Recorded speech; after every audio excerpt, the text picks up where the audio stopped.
Ayan, magandang hapon mga kapobre, isang mapagpalang hapon po.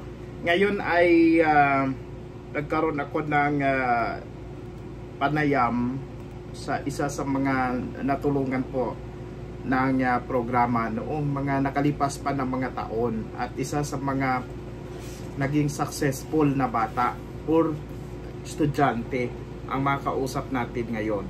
Hindi lamang kami ang nakatulong sa kanya, kundi maraming mga tao ang tumulong sa kanya.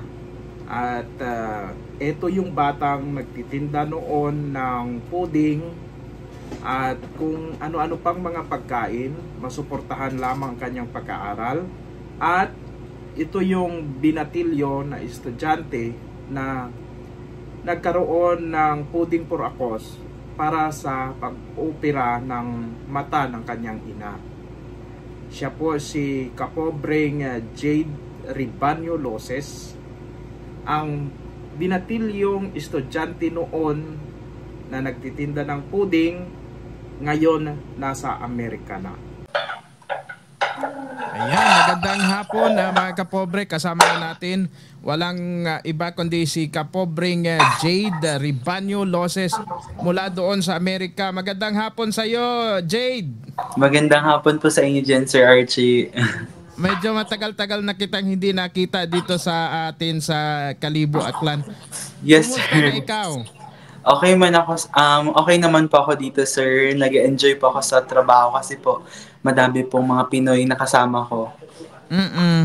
Yes po. Ayun, kung balikan natin yung mga nakaraan na mula nang makilala ka namin bilang ikaw ay isang estudyante na nagsumikap talaga. Alam namin ang pagsisikap mo.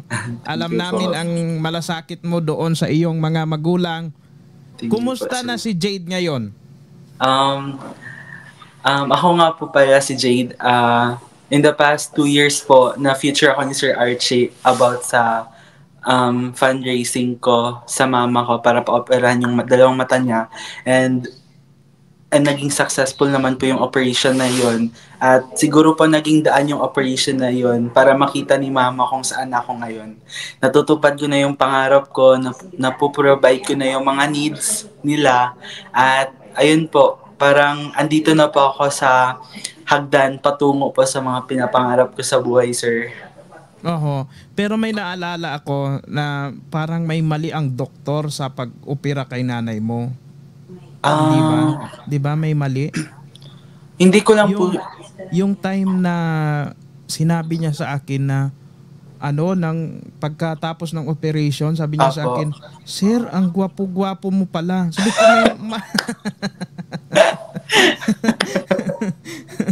sabi ko, nagkamali ang doktor.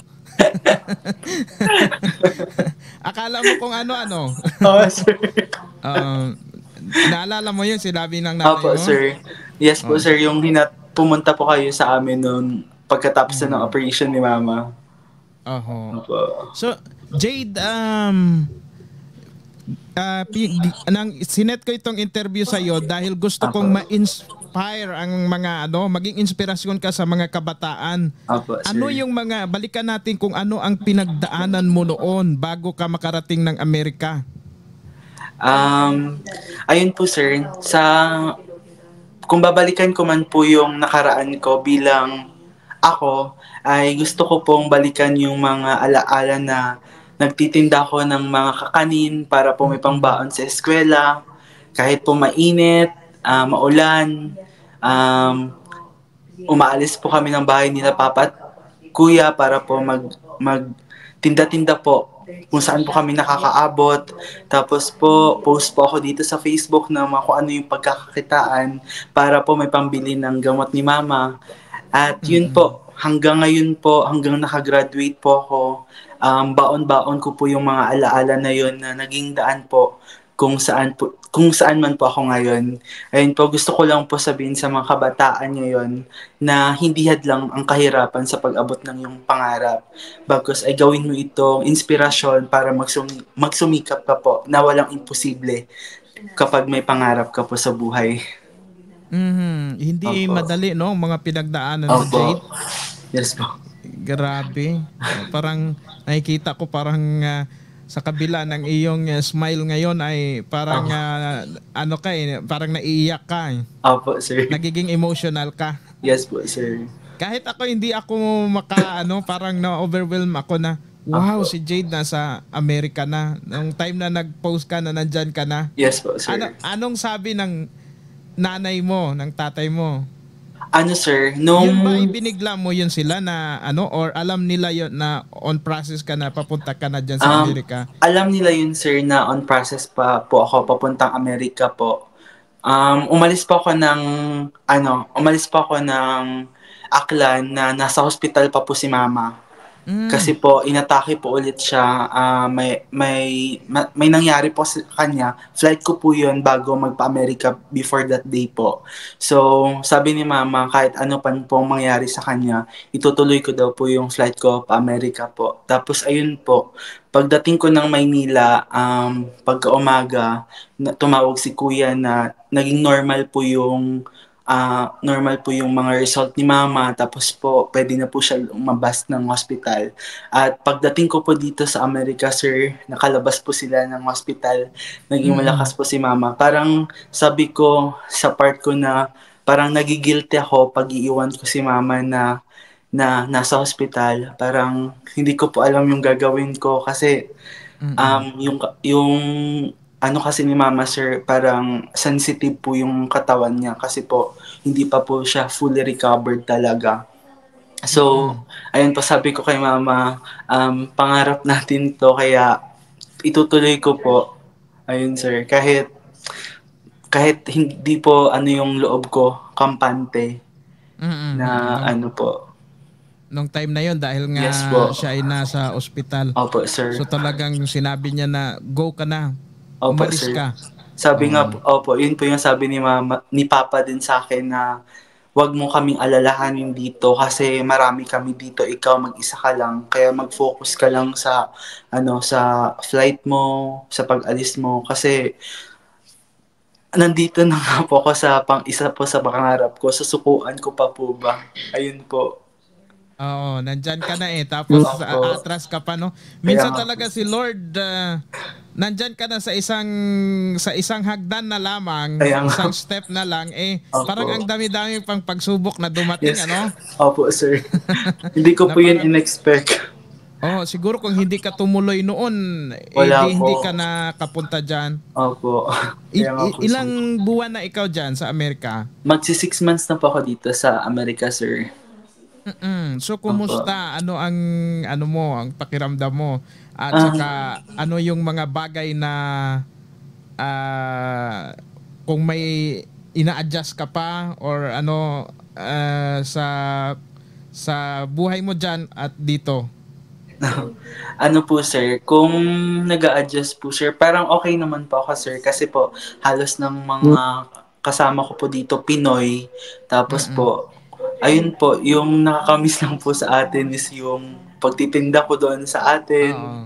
ng mga paninda.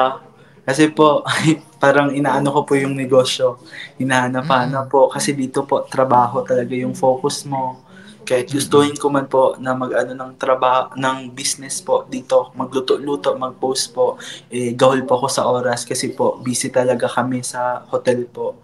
At Mm. ayun po, namimiss ko po yung mga pagkain dyan sa atin. Kaya yung Oo. ginagawa ko po, nagluluto ako ng mga kakanin dito. Mm. Binibigyan ko din po yung iba't ibang lahi po ng mga luto ko. Lutong Pinoy na Lutong gawa ko Pinoy. po. Opo. Oo.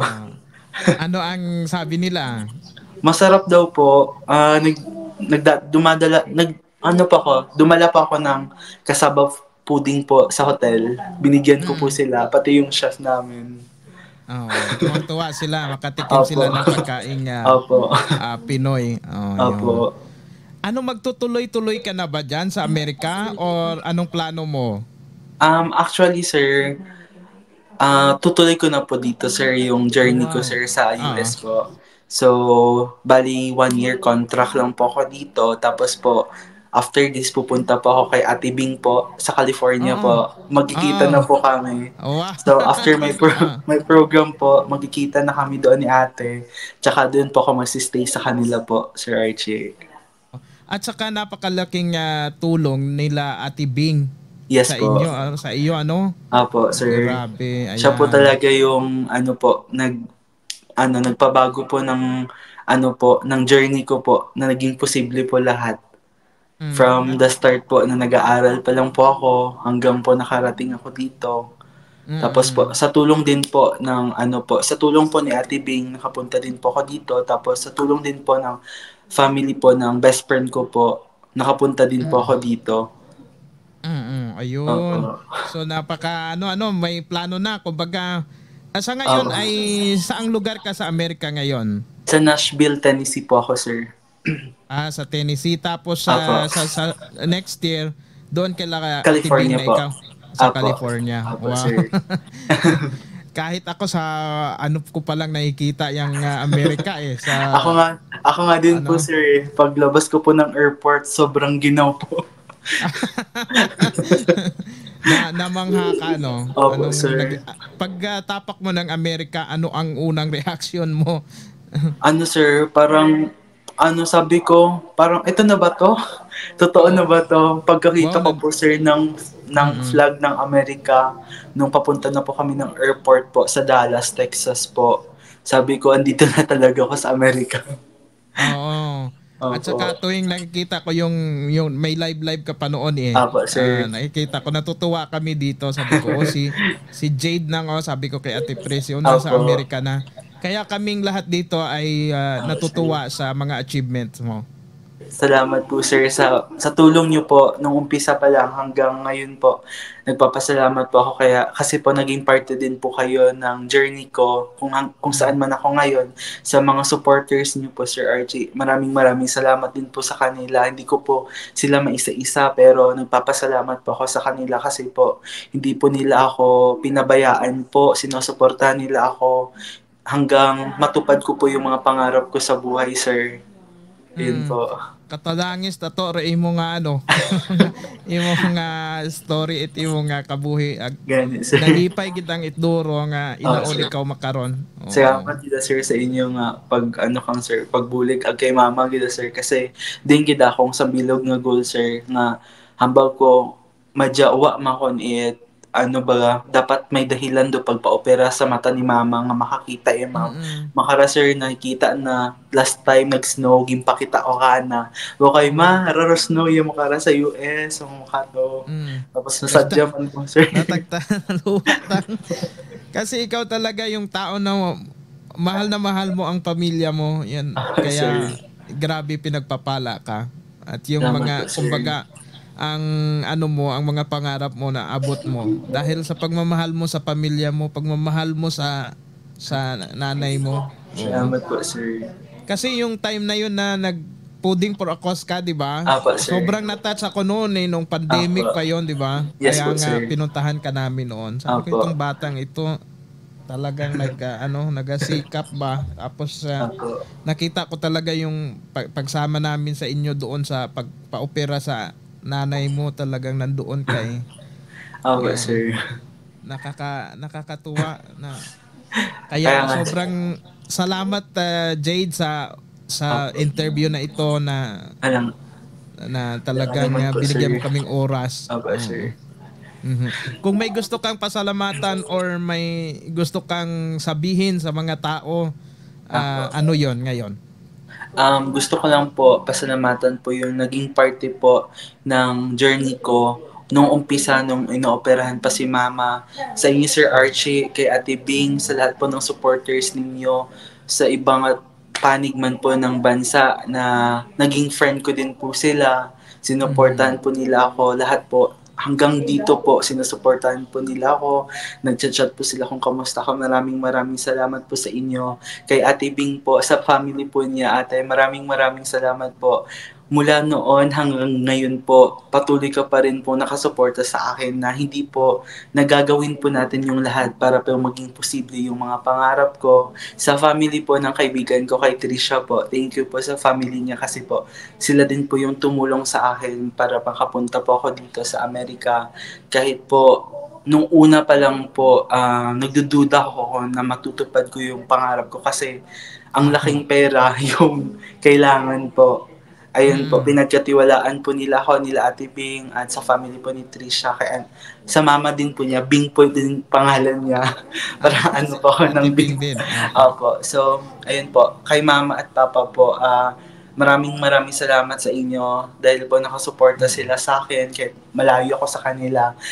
Sa family ko po, Sir Archie, maraming salamat po. At sa lahat po ng tao na nanonood ngayon, gusto ko lang po i-remind sa inyo na huwag kang sumuko sa hamon ng buhay kasi trials lang naman yan eh. Sinusubok ka lang ng Diyos kung hanggang saan ang kaya mo, kung susuko ka ba or magpapatuloy ka, at huwag mong isipin na mahirap ka kasi maraming paraan upang makaraos ka. Katulad ko nga po, isang estudyanteng nangarap noon na andito na sa Amerika ngayon, tinutupad na ang mga pangarap na akala ko hindi posible pero naging posible pala sa mga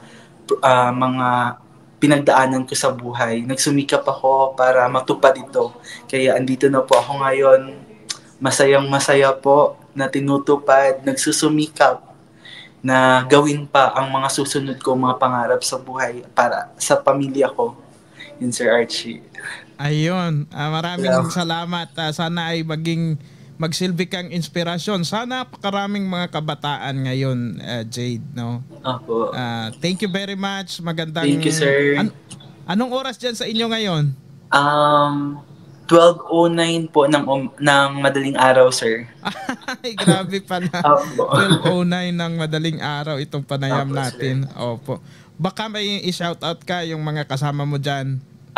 Shout out po sa kila Ate Nicole, kila Ate Zyrene po, kila Windy, kila Trisha, sa lahat po ng kasamahan ko po sa Gaylord Opryland po dito sa Nashville.